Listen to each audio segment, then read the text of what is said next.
Hey everyone, welcome to Turbo Times. I'm your host, Turbo. Here on the Turbo Times show, we educate you on crypto and the technology behind it, blockchain. We discuss anything from how to invest in crypto to the latest news driving the crypto markets, to the philosophy behind the very creation of Bitcoins and why all this matters to you. So if that's something you're interested in, please do us a favor, hit the like and subscribe button. It's free for you and it really helps the channel grow. Also, if you know somebody that would like this content, be sure to share it with them. You can do it on any of the social media platforms, or you can copy the link and send it in a text. Again, it's free for you and it really helps the channel grow.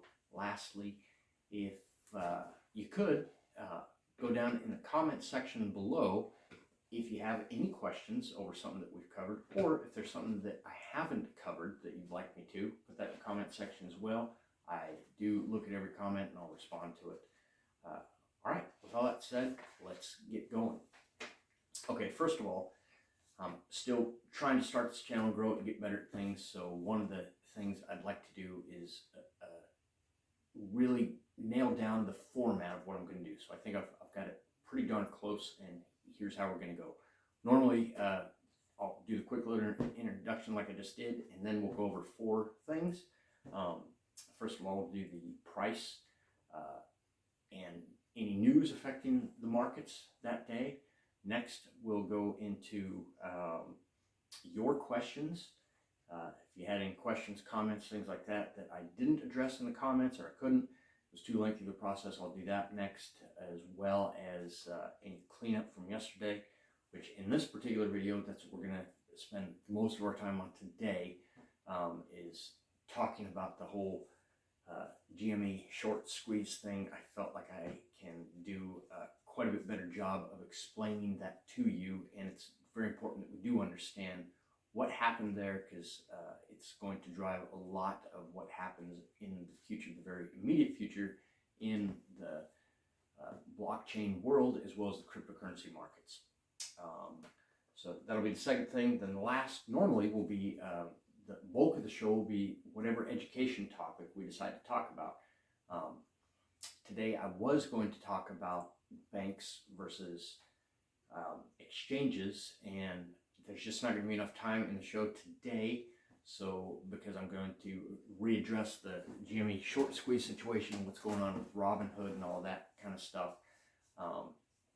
But tomorrow I will get to the educational topic will be banks versus exchanges. So, and then lastly, I'll do a quick update on me if it's required. So, all right, with all that said, let's get going. Today is Saturday. It's barely hanging in there Saturday. The market is doing extremely well. Bitcoin's price is still hovering around 33,000. Ethereum fell just a little on the 24-hour. It's down to 1340 something. It was about this time yesterday at 1370, so it's holding pretty stable. But altcoin season, as it's dubbed, is here, and my portfolio is looking great, I have to tell you.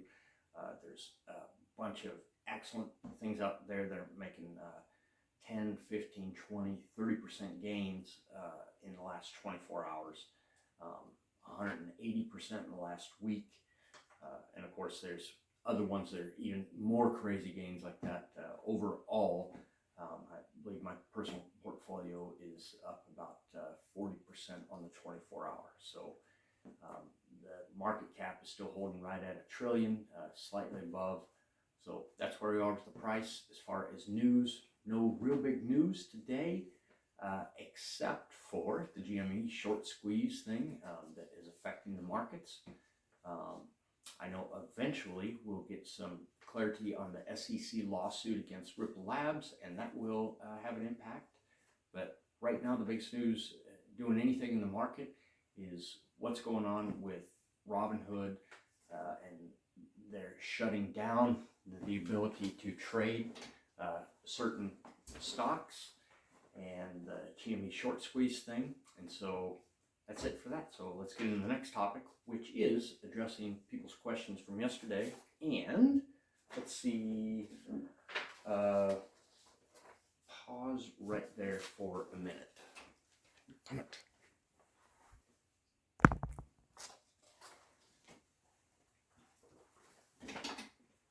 3, 2, 1, and go.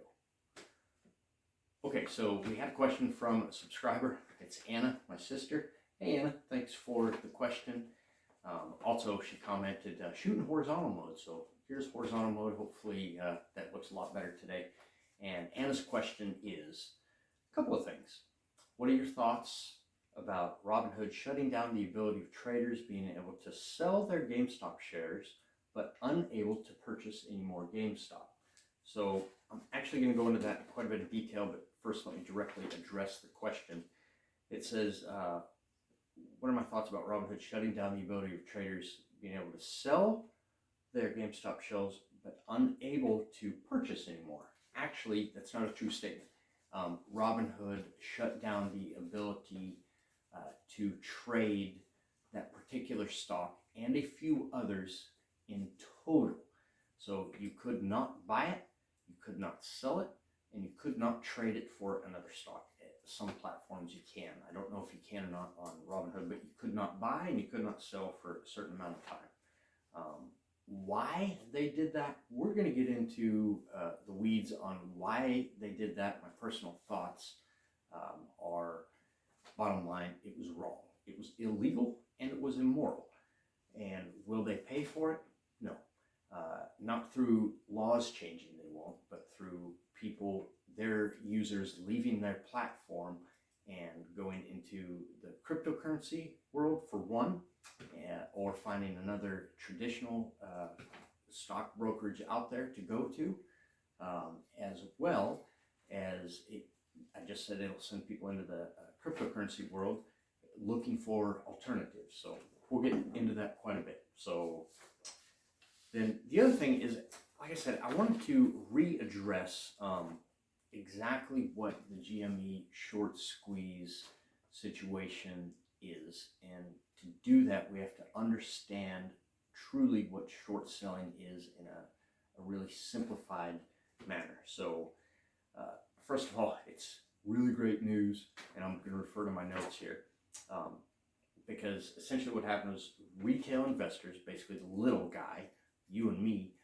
we won over big institutional power money people that normally win in the stock market, because they have so much leverage that they can move the market around and kind of make up their own rules. They have the money to send people to Washington to lobby for them, all these types of things.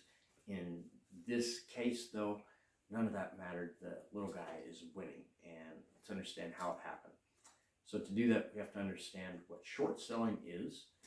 And so I came up with a better way, hopefully, to help you understand what short selling is. In normal trading, people understand that you buy low and sell high. You buy a stock at $10 and sell it at $11, you make a profit on it. That's easy to understand. Well, short selling is the exact same thing. You buy low and you sell high, but the process in which you do it is different. So let's take an example using something tangible other than a stock. So in this case, let's go with, I've got a 1996 Ford Bronco, and let's say that it is in immaculate, perfect mint condition, and I value that vehicle at $20,000. Somebody comes to me and says, hey, I would like to borrow your Ford Bronco for exactly 1 week. So that's one of the things of short selling, by the way, is that all short sales have a very definitive time period, and also the person borrowing the item, in this case the Ford Bronco, they're going to pay a fee. So this person comes to me and says, hey, I want to borrow your Ford Bronco today on Saturday, and I'll return it next Saturday at exactly high noon. I say, okay, I'm going to charge you a fee. In the stock market world, the fee is called interest, and how much interest is dependent on a multitude of factors: how far the time length is away, how much I think that the stock is going to rise or fall during that time. bunch of different factors go into whatever the interest rate is, but once we agree on something, that's it. So in 1 week, the person that borrowed my Ford Bronco from me has got to return it to me in the exact same condition. That's all I care about, and pay me the interest or the fee that I charge them as well. Well, so what the person doing is they, borrowing my Bronco does, is they borrow it that day and then immediately sell it. And they put $20,000 in their pocket. Now they have 7 days and $20,000 to utilize to come up with an exact replacement to give back to me.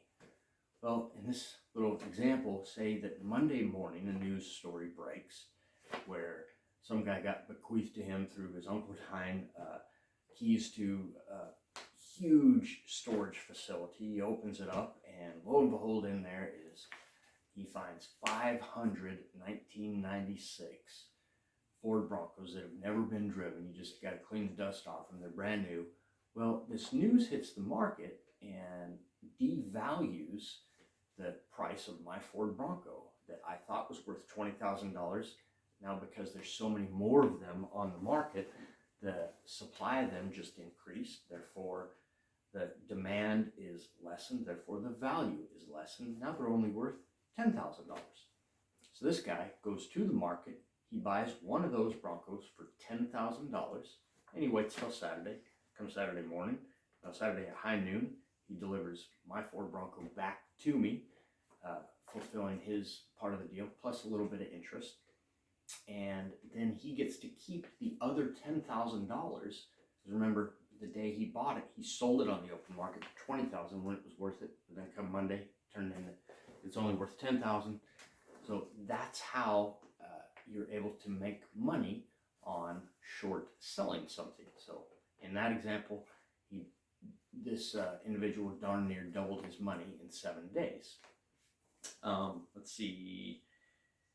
Well, and two really interesting things about short selling. Number one is that more shares can be shorted than actually exist. So in the case of the GME Short Squeeze, there were approximately 71 million total shares, and you cannot buy or sell something that doesn't exist. So only 71 million can be bought, only 71 million can be sold. But more than that can be shorted. And the reason why is because in the case of my Bronco will never be worth zero. So I'm always going to want that back. But when it comes to a stock, if somebody borrowed a stock from me at $20,000 on a given Saturday and said they would return it next Saturday at noon, and that stock price went to zero, well, then I wouldn't care if he returned it to me or not, because it's completely worthless. But as long as it has any value at all, I want the exact same thing. But if it's worth zero, then I don't need it back. And that's why you can have more shorts than there are even stocks available. The problem with shorting, though, is that there is an unlimited loss potential. And here's how that works. So back to the story of the Ford Bronco. Let's say the exact opposite thing were to happen. Instead of the 500 Ford Broncos being found, devaluing the price of the Ford Bronco, if it went the other way, some freak thing happened over the course of a week and 500 Ford Broncos were destroyed, then mine would be one of the only few remaining, driving up the price of mine. Now suddenly mine is, let's say in this example, it's suddenly worth $50,000. Well, come Saturday at high noon, I don't care how much it's worth and how much the guy sold it on the open market for the day he bought it from me. I want my Ford Bronco back. So he comes to me, and instead of giving me back the Bronco, because it would force him to pay $50,000 for one, and he thinks, oh man, if I can just wait till Sunday, maybe the price will go down. So he as an option, he can say, I'll tell you what, I won't give you your Ford Bronco back today, but I'll just pay you more interest. If I agree to do that, like, well, I don't have it today. Sure, I'll wait another day or another week or another month. but I'm going to charge you, buddy. I'm going to charge you a lot of interest. And that's exactly what's happening to the institutions right now. When they went back to the market to buy these stocks to return to the market makers that they borrowed them from, the price was higher. So now they're forced with two options. Either they can pay the higher price and they're going to have loss, or they can pay just some interest and prolong that period, hoping that eventually the price comes down. Well, the price is not going to come down in this case as long as people continue to buy the GME stock because the more people that buy it, the price goes up. And that's the other problem with shorts, is eventually when that person that has to go to the market and purchase it at whatever price it is, they then drive up the price. So the price goes up from them buying it as well as retail investors buying it, and it's just synergistical. The price can go through the roof. Well, all these institutions, like I said yesterday, have already lost billions. They're still waiting, hoping for the price to come down. And what happened, it was an organic thing with millions of Reddit users. They realized the institutions had overexposed themselves, and all they would have to do is en masse go to the market and buy these GME stocks, driving the price up, forcing them to either pay a higher price or continue to pay more interest. Some of them have paid the price and they've exited their positions. Others continue to pay interest. And well, what happened with Robinhood, see, Robinhood's one of their biggest money maker, not one of, but their biggest money maker, their biggest customer, who they're most loyal to, in other words, who pays the bills, keeps the lights on, are the institutional investors, because they bring in the most money. And it's generally thought that the institution said, hey guys, we're losing our shirt. Can you stop the ability of people to keep buying this thing? Because the more they buy it, the more the price goes up. The more the price goes up, the more money we lose. Well, we don't know if that's what happened. Robinhood is claiming that what happened is they had to shut down all trading activities involving GME for a short period of time due to the fact they didn't have enough money on hand to meet the requirements of being liquid. And I actually watched an interview with the CEO come on to Yahoo Finance and attempt to explain that away for about 8 minutes. He did a very lousy job of it.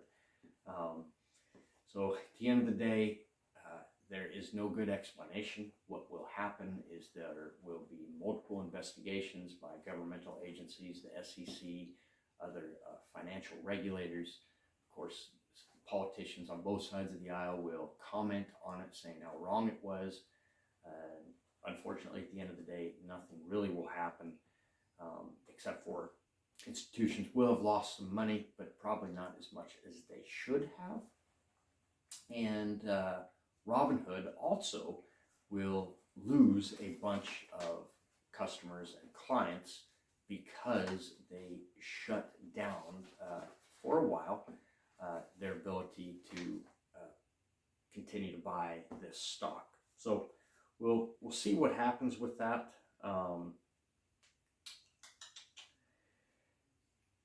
But the good news here, the silver lining, is all these customers and clients that were on Robinhood, the retail investor, the little guy like you and me, the millions of Reddit users that came together and did this in the first place, they're now realizing that centralization is not a very good thing. And what centralization means is that because Robinhood controlled the keys to trading, and because Robinhood strings are controlled by somebody higher up, that anytime they want to, they can change the rules of the game. Well, that's why decentralization, in other words, blockchain, is so important and why people are turning to it. Because had all of this type of situation happened on the blockchain, there would have been no possible way to shut down trading because it's immutable. Once a smart contract is written, It is executed based on whether it happens or not, and that's it. There is no one central authority to pull the plug. It's just like what happens with Facebook users, YouTube, Twitter, all these types of things where they say, I don't want to hear your comments, and so they shut it down. That actually happened to a lot of the Reddit users. There were a bunch of people on there, writing comments that the owners of Reddit didn't agree with. It's happened many times on YouTube where they say, I don't agree with this particular stance of policy, so they pull it. Well, it's actually just doing us a favor in the blockchain world, especially cryptocurrency world, because it's driving people away from centralized authorities to decentralized, where there is no one entity or government or political ideology that controls it. Once the rules are set in place, everybody understands them and agrees to them, then they're there forever and they cannot change. So that's the good thing. Speaking of, one of the exchanges it drove people to away from Robinhood was an exchange platform for cryptocurrency, actually an exchange and a brokerage called Voyager. They, in the last 24 hours, have had more than 100 users per minute signing up to their platform, which is why their token price is also exploding. And we're expect to continue to see that. So if you want a buy tip, I'm not telling you, I'm not advising you to do it, but definitely look into Voyager. By the way, we'll talk about Voyager quite a bit tomorrow as one of my personal recommendations for a good exchange and brokerage platform to use. So that's really it. Let's see. We'll follow that story as it goes, and pat on the back to all of the Reddit users that are holding the line, because obviously if they start to sell, then the price will start to fall and the whole thing will go to crap. But everybody's holding, they're not selling, they're refusing to sell, making the institutions pay the higher price or pay interest in the interim. So we'll see what happens with that. I'll keep you updated on that. All right. So then, like I said, normally then this would be the part where we do the education topic, and there's just not enough time today. I apologize. I told you I'll get it done today, but I wanted to recover the GME Short Squeeze thing, so hopefully I'll explain that a little better. You understand it better, why it's important to understand it.